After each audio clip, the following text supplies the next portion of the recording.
Ladies and gentlemen, the American jury and Bulldog Nation, today is the anniversary of Pearl Harbor. Pearl Harbor was a tragic day in United States American history because of the loss of life and the absolute horror that the Japanese attacked us on our territory. You know, to this day, now 9/11 was an attack by a terrorist organization, not by a country. But isn't it remarkable that the United States of America, the last time that we've been attacked on our territory by a foreign country was Japan during Pearl Harbor? It is not lost on me, and it should not be lost on you, that unlike Europe during World War II, and then you have Vietnam, North Korea, the Middle East, so forth and so on, our country has been spared war on its own land. It's pretty remarkable. We're very blessed. And you know what, folks? Just because we never have before doesn't mean that that can't happen. I think the lesson of Pearl Harbor, which needs to be heard today, is preparedness. Readiness. We don't need a failure of intelligence. By the way, one of the tragedies of Pearl Harbor, not just the loss of life, terrible loss of life, is that it should have never happened. Should have never happened. I hate when our government fails us, but they failed us. Devin Nunes is going to retire from Congress to run the Trump Media Group. That ought to be interesting. I think the Trump Media Group, by the way, is going to be very, very, very successful.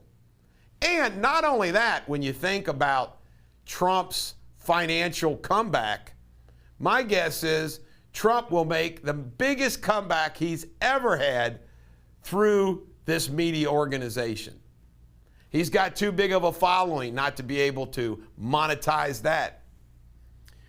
Joe Biden's apparently going to have a phone call here soon with good old Putin. Does anybody on the face of the earth think Putin is worried one iota about Joe Biden? Nada. It's scary.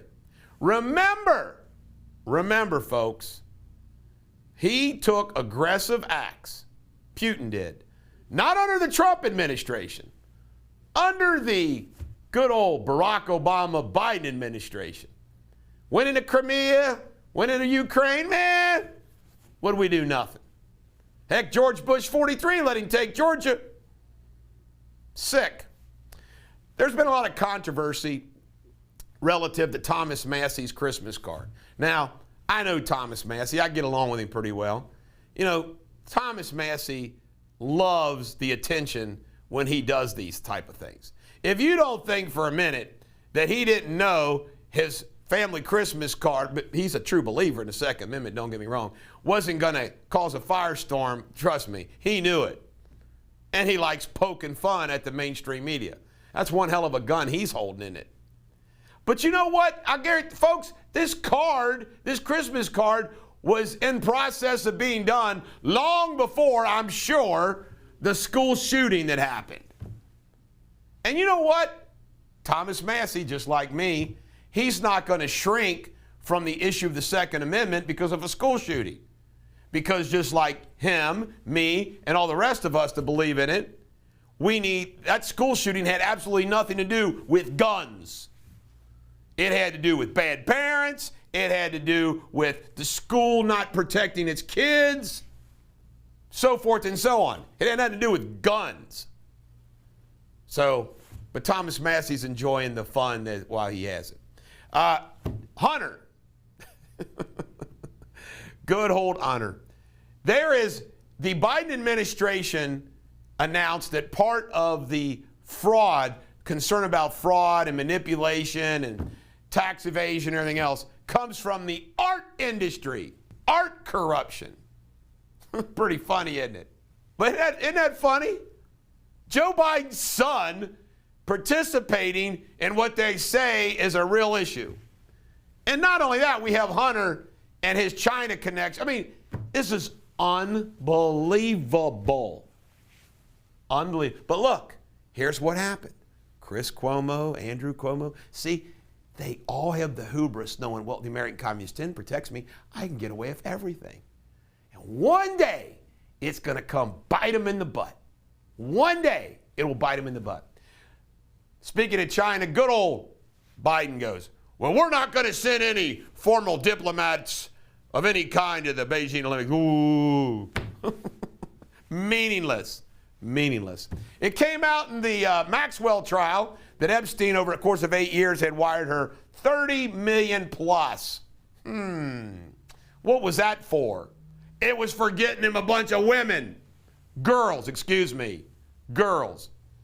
And speaking of CNN again, Don Lemon was communicating with Jussie Smollett about what was going on behind the scenes with the police and everything else. Amazing. Let's see if old Don Lemon sticks around much longer. And last but not least, you know, I am not a fan of Pope Francis at all. At all. Pope Francis is a socialist. But I can tell you right now, I got to make fun of him. Pope Francis is begging the European Union not to cancel Christmas. There's talks about canceling Christmas. And I chuckled to myself because some of you first reaction might say, well, the Pope doesn't want Christmas to get canceled because obviously it's the birth of Christ, the big day in the church. No. He doesn't want Christmas to get canceled because everybody knows, every good Catholic knows, that the one day of the year, other than Easter, where all the flock comes back and comes into the church is Christmas. And I guarantee you, good old Pope Francis is like, oh my goodness, we don't want to lose Christmas, which is fair. This is the Bulldog. Every dog has their day. I hope you have a great day.